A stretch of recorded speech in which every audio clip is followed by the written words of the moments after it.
Poznáte rozprávku o medovníkovom domčeku? Áno. Áno, silno zatlieskajte. Tak sa začína naša rozprávka. Teraz tížko počúvajte.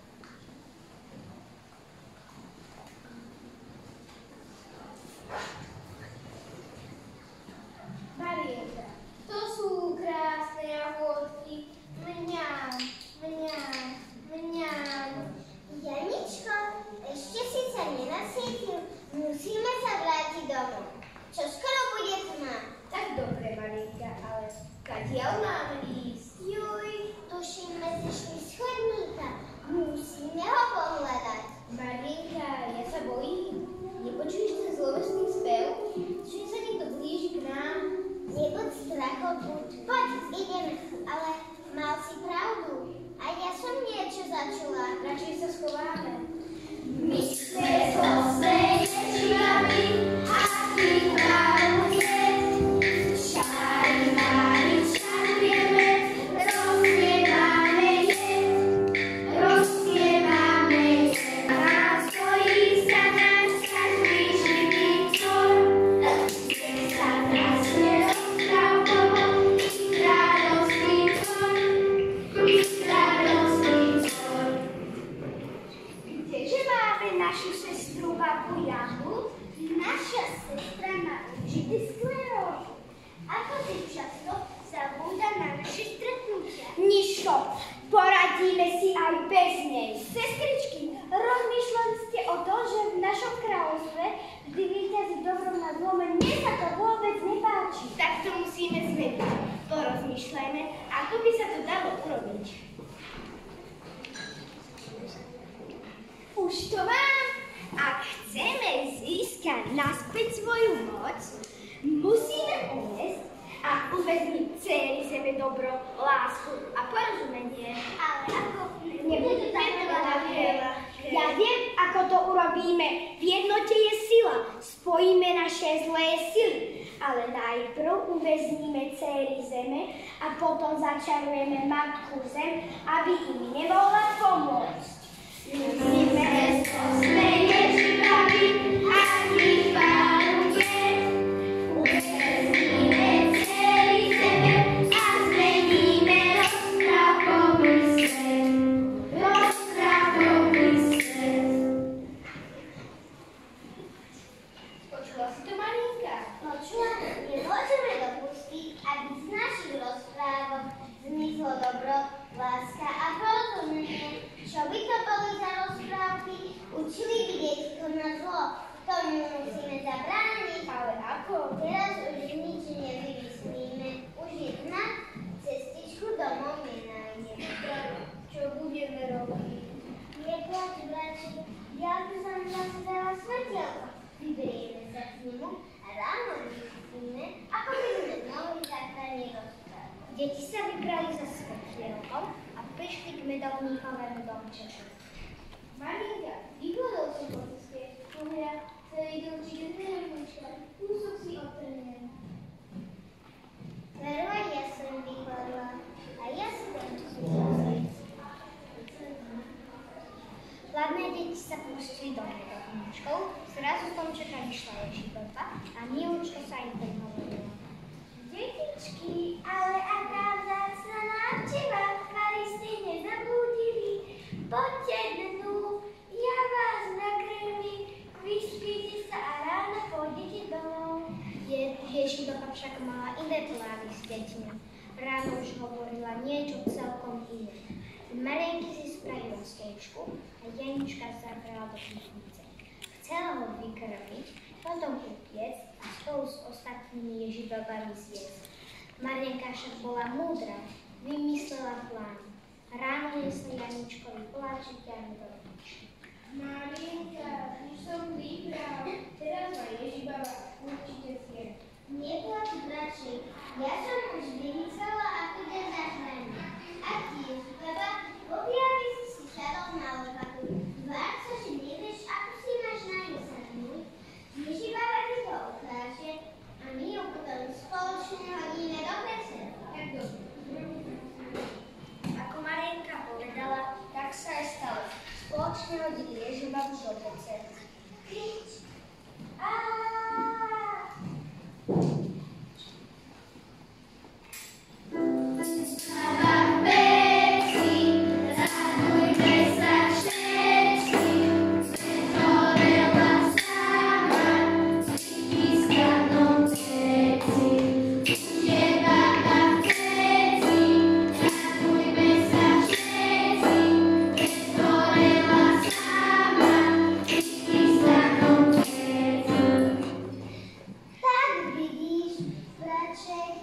Už je po Ježibabe a teraz musíme vymyslieť, ako by sme zachránili dobro, lásku a porozumenie.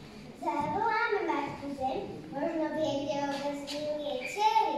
Ty mi všade okolo nás, zavolajme na zem. Matka Zem, ozví sa, Matka Zem. Kto ma to volá? Potrebujete niečo? Matka Zem, vieme, že obezňujú vaše dcery. Chceli by sme ich zachrániť. Viete, kde ich Ježibaby ukryli? Áno, začala som, ako sa Ježibaby hovorili. Ukryli ich na sklenenom zámku. Ale môže ich zachrániť len človek s čistou dušou.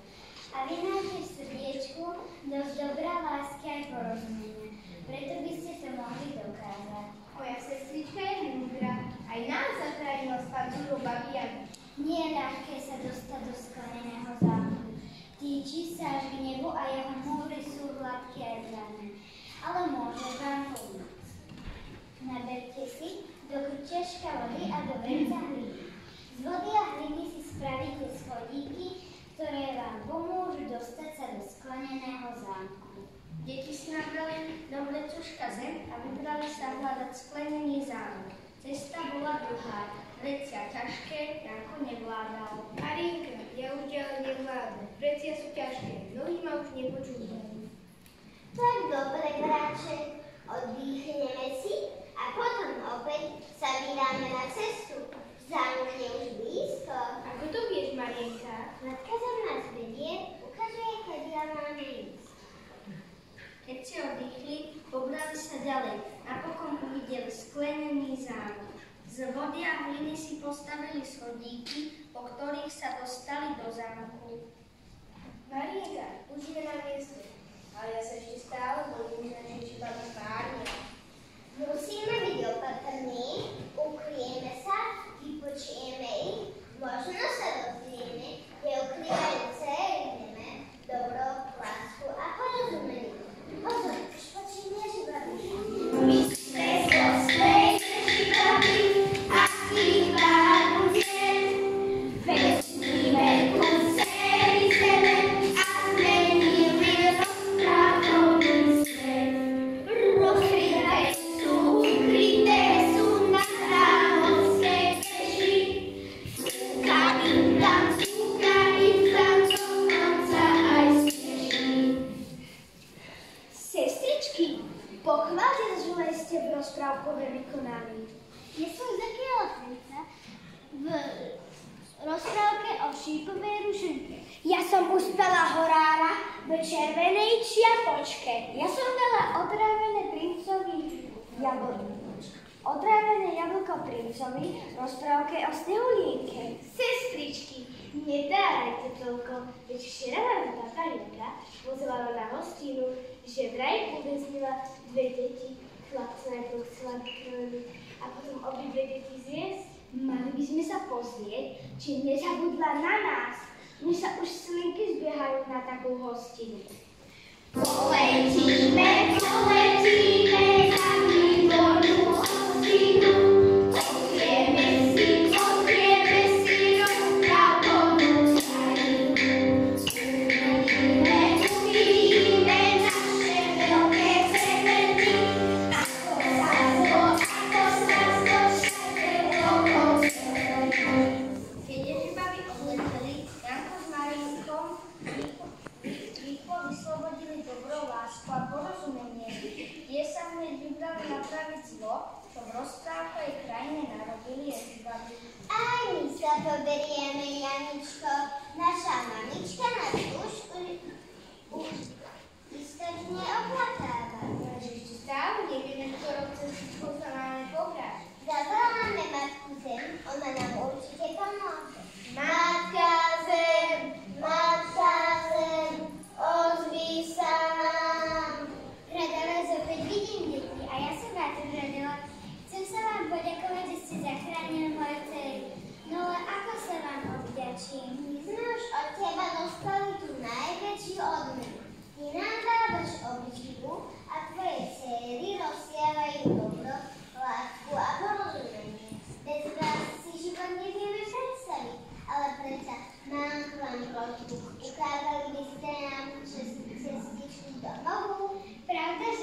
ponáhľad.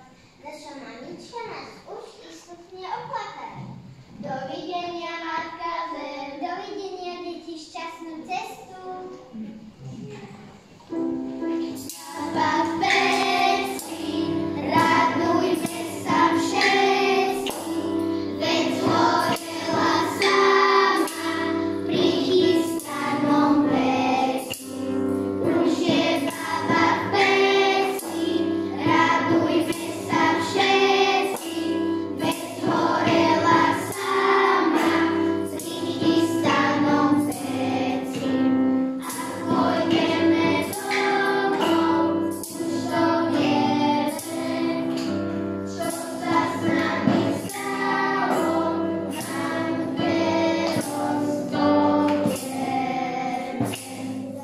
Deti sa vrátili domov. Mamička vyobjímala svoje ratolesti. Deti vyrozprávali mamičke, čo všetko zažili. Ako každá rozprávka, aj tá naša má na konci zvonec. A rozprávky je konci.